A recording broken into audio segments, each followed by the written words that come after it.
Welcome back to Lumicore Labs. Day 6. By now, you've written your first code, stored data and variables, converted types, and solved real problems. Today, we level up. We're going deep into 3 topics that form the backbone of programming logic: strings, operators, and Booleans. We'll learn how to slice and dice text, perform all kinds of calculations, and finally make our programs think using true and false. Grab your coffee. This is a big one. Let's get started. We know strings hold text, but let's review the syntax. You can use single quotes, double quotes, or triple quotes for multiple lines. Python doesn't judge. Pick a style and stick with it for consistency. I prefer double quotes, but it's entirely up to you. Single and double quotes work exactly the same way. The only difference is convenience. If your text contains an apostrophe, like the word don't, you can use double quotes around the outside to avoid confusion. And triple quotes are perfect for when you need to write long paragraphs of text, docstrings, or multi-line comments. Strings are flexible. You can join them with the plus sign. That's called concatenation. You can even multiply them with the asterisk to repeat them. This is super handy for creating visual separators or emphasizing output.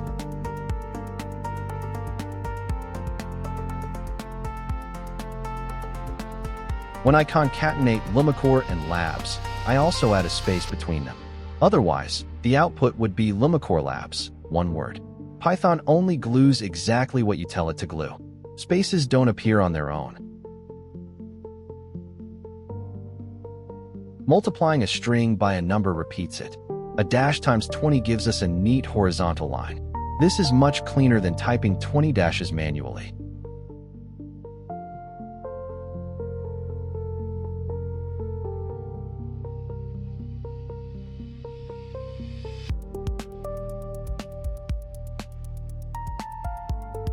And Python times 3 prints the word Python 3 times. Notice the space after Python in the original string. That space gets repeated too, which is why the words are separated.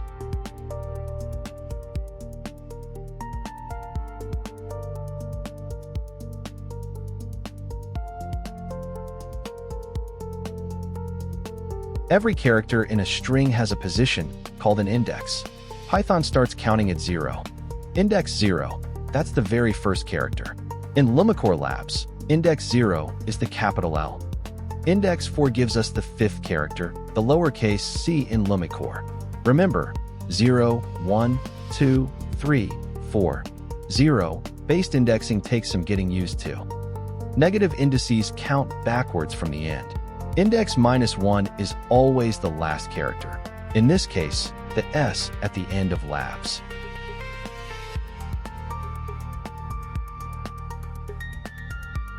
Slicing with 0:8 means start at index 0 and go up to, but not including, index 8. That gives us Lumicore.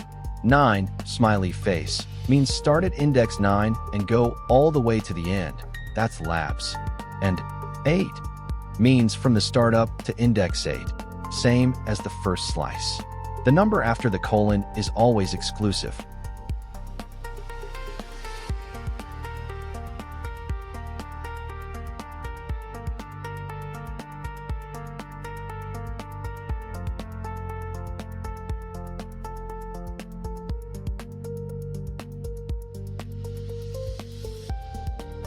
Strings come with built-in tools called methods. They're like special powers. .upper screams at the user. .lower whispers. If you ask someone for their email, calling .lower ensures you store it consistently, regardless of how they typed it. .strip cleans up messy spaces around the edges. I cannot tell you how many bugs are caused by invisible spaces at the start or end of strings. .strip removes them instantly. .replace swaps words out. .replace finds the first word, labs, and replaces it with the second word, academy.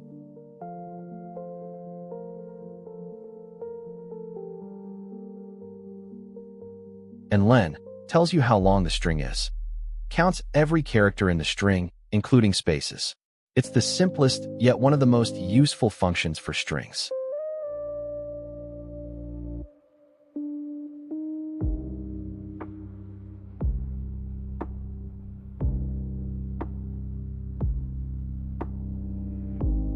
Now, operators. You know the basics: plus, minus, multiply. But Python has a few specific ones.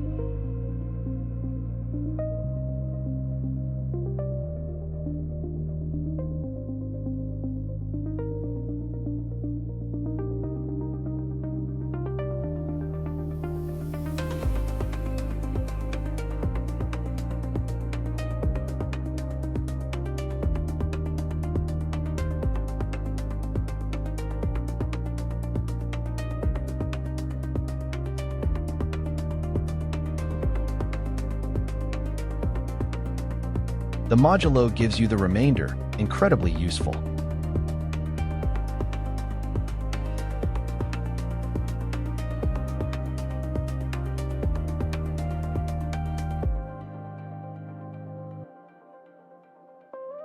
Single slash always gives you a float, even if the result is whole.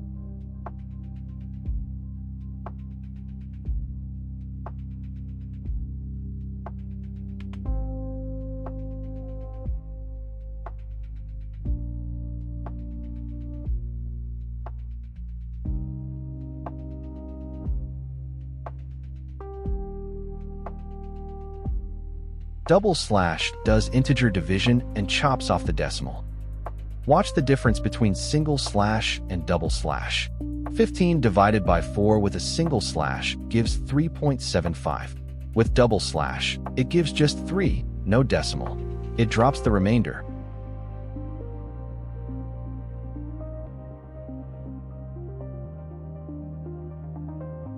Modulo is one of the most overlooked yet most useful operators. 15 mod 4 equals 3, because 4 goes into 15 3 times with 3 left over. This is how you check if a number is even. Number %2 equals 0. More on that in a future lesson.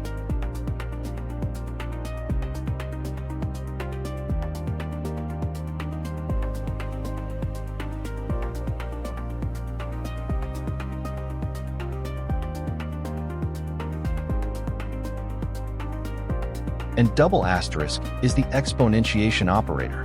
15 to the power of 4, 15 multiplied by itself 4 times, equals 50,625. For asterisks, one powerful operation.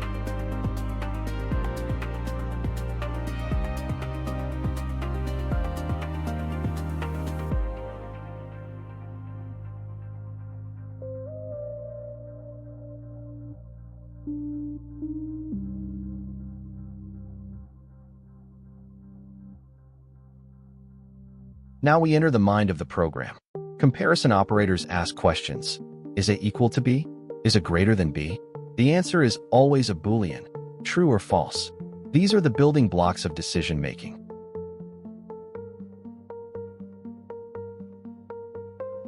Notice the difference between equals and equals equals. A single equal sign means assign this value. A double equal sign means, are these two things equal? This is one of the most common beginner mistakes, using one when you mean the other.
Then we have logical operators.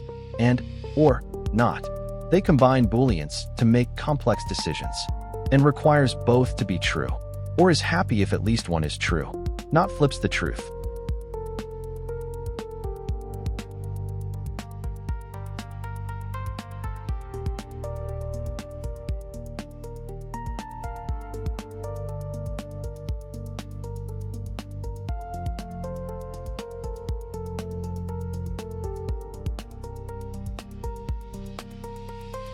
For and, both conditions must be true. It's the weekend, but we have no money, so going to the cinema is false. The weekend alone isn't enough.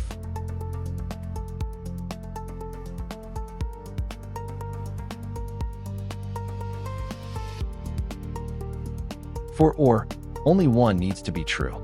Since it's the weekend, ordering pizza is true, even though we have no money. We'll figure out the bill later.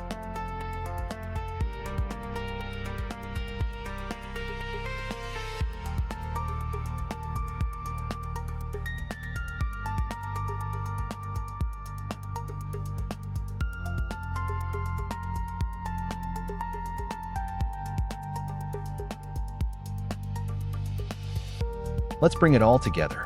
We'll build a simple login simulator. We use .strip to clean the input. We use .lower to make the username case insensitive. Comparison operators equals to check the values, and the and operator to ensure both are correct. The result is a Boolean login_successful that tells us whether to welcome the user or reject them.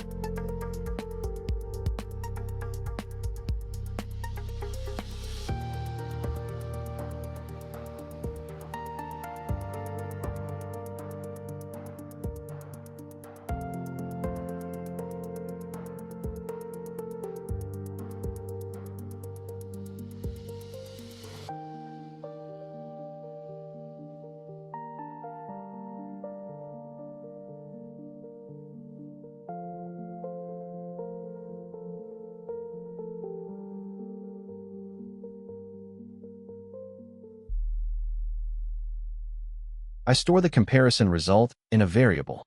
Username_correct is true if the input matches the stored username. This makes the code readable. The variable name tells you exactly what it represents. Notice how I'm chaining methods. Input.strip.lower. Get the input, strip the spaces, convert to lowercase. All in one line. This is clean, defensive programming.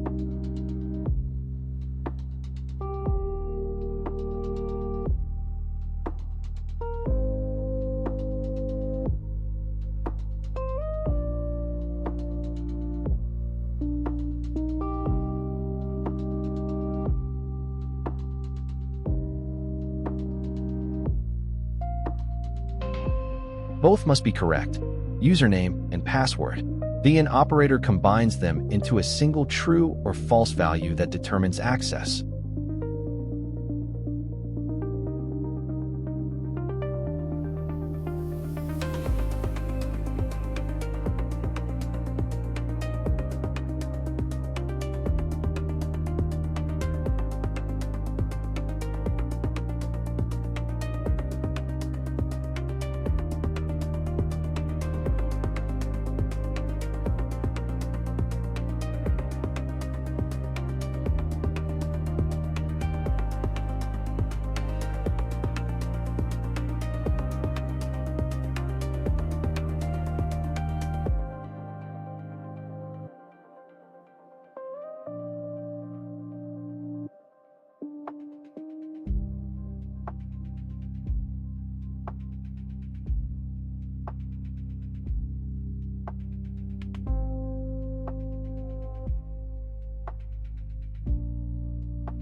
Day 6 complete. You've added powerful new tools to your belt. You can slice text, calculate with precision, and make logical decisions using Booleans. In the next video, we'll take that Boolean logic and use it to build conditional statements. If, elif, and else. This is where your programs will truly start making choices on their own. You won't want to miss it. Hit the like button and subscribe to Lumicore Labs, and I'll see you on day 7.